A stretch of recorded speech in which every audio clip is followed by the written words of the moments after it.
Hey guys, Ash Lane here. Today I'm coming at you with a very important video that I kind of alluded to in my last episode, and what I want to do is discuss why I think it's very important, more than ever important, to go ahead and lure clan castles as a Town Hall 10 when you're attacking either in clan wars or even in pushing or in regular raids.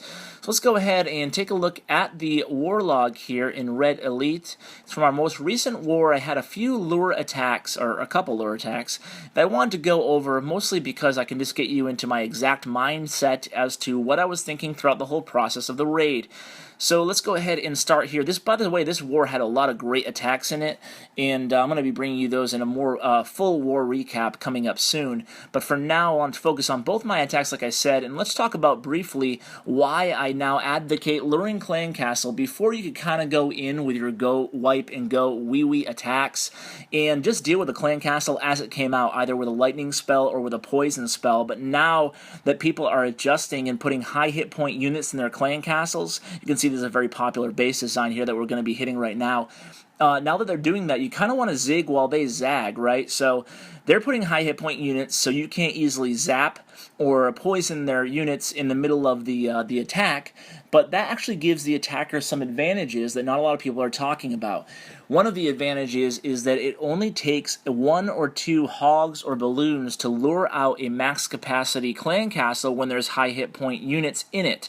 So these are both going to be cleanup attacks, and I knew it was in the clan castles on both of them. One's going to be a lava hound, but first we're going to deal with a dragon and a witch in this clan castle. So that's why I'm going to bring a couple hogs, and I'm also going to bring a poison spell for the witch. So I'm going to go ahead and lure, and I only need 2 hogs to lure out the entire clan castle because there's only 2 units in there. Well, a couple archers, so I guess there's a few, but they'll all empty out immediately because that's the disadvantage to having high hit point troops in the clan castle. So I'd really advocate luring clan castles from now on, guys. Let's go ahead and see how I do it and how I hit the base. So for those of you who aren't used to luring clan castles, it's pretty easy, really. You just you find the easiest location to hit to trigger the radius of the clan castle, and then you can lure using wall breakers and barbarians depending on the design of the base. You can see I'm using some wall breakers, slowly opening up areas and also drawing the troops over to the corner that I want to attack from.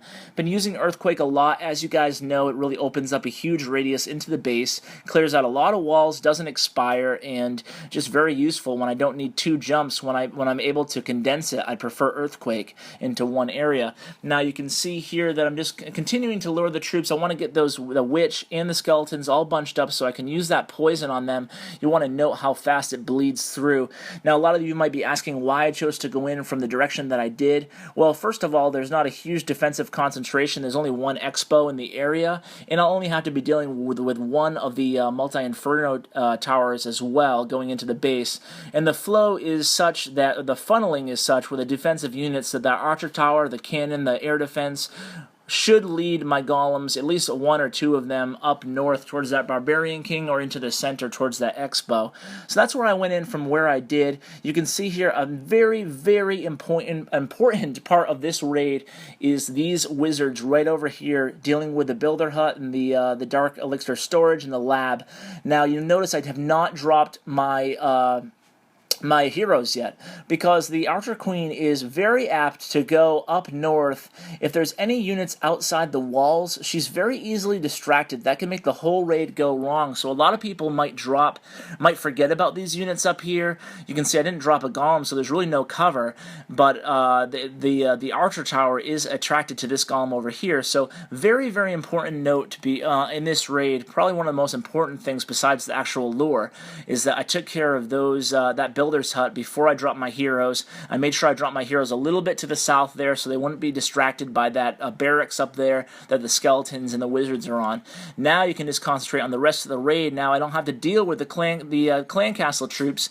The frustrating thing about high hit point clan castle troops, and part of the reason that I'm suggesting luring all the time now, is because dealing with a max hound or dragons, a high hit point units, or even a golem or a P.E.K.K.A., dealing with them while you're dealing with inferno towers and Teslas and the queen and everything else, all the high damage defensive units in the center of the base, dealing with a high hit point troop really gives plenty of time for your troops to get hammered by those really high damage units as well. So I'm going to go ahead and fast forward here. As you can tell, I already have the 2 stars. The queen ability hasn't been used yet, so from here on out it's going to be really pretty easy. Had I brought a few more minions, well, I don't think there was a chance at 3-starring this base. There's just too much firepower still left on the board, but it was a convincing win at 78%.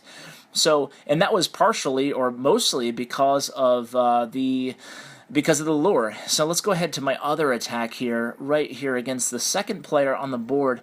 Now this is another semi-common base design. I love hitting this base from the east. For whatever reason, it just works out for me. So you guys can go ahead and copy this blueprint. Now I knew there was a hound, like I said earlier, in this clan castle. But here's a little trick for you guys. I knew that you can see if you click, well, obviously you can't see because I'm not scouting, but if you click on the clan castle, you can see the radius, and it just barely encompasses this southern archer tower, the radius of the clan castle. So I knew that the balloons actually fly over the archer tower, whereas the hogs will just fly to the southern tip of the not fly, they'll hop to the southern tip of the archer tower.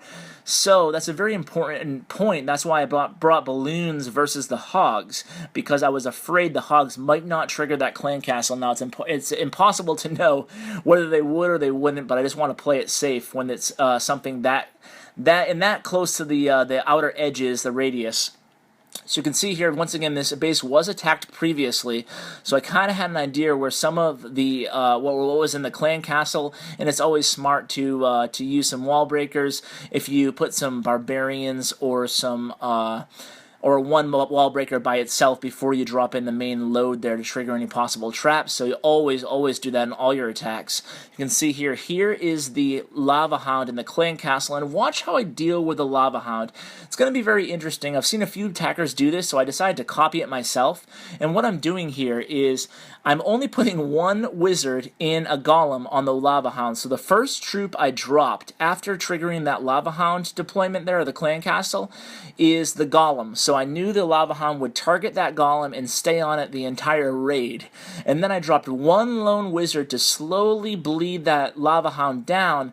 But the reason I did that, if I pause real quickly here, the reason I did that is because I wanted to take out the lava hound, but I didn't want to do it all at once. I wanted the main brunt of my attack to go through pretty quickly, and I wanted that to happen without having to deal with any puppies flying over and disrupting it. So you can see here I accidentally dropped 2 freeze spells. That was a huge fail on my part. Who knows, maybe I would have had a chance at a 3-star had I not done that, because I could have used that second freeze spell on the far side multi-inferno tower. Now, because this episode is about the luring of the clan castle, you can want to keep looking at that lava hound there. I did bring a poison spell to go ahead and drop on the hounds there to help take them, the puppies rather, to help take them out rather than have them fly over to the main focus of my attack in the center there. So you can see at this point I pretty much have it in the bag. So I'm going to go ahead and fast forward here. As you can see, I'm just going to go ahead and trigger my Archer Queen ability, and I'm going to drop a couple minions up north here because the Expo is on ground, so they can actually take out that Expo. That's another reason I think I had an outside shot at a 3-star attempt, because I could have taken out that Expo sit to ground just with a couple minions. So, but you can see that did not happen. In fact, I didn't even get close to a 3-star attack, but it was 2 stars, and it was pretty convincing, once again, primarily because of the dealing with the Lava Hound outside of the main attack force. So, once again, I hope this illustrates, guys, exactly why I advocate luring the clan castle now. It's really, really effective, and it just really helps the raid, especially against these high hit point units. So, guys, thanks for viewing. Let me know what you think. If you think this is a good idea to go ahead and lure clan castles, and please share with your clanmates, guys. I really appreciate it. It helps the channel grow, and thanks for tuning in as always, and take care, guys.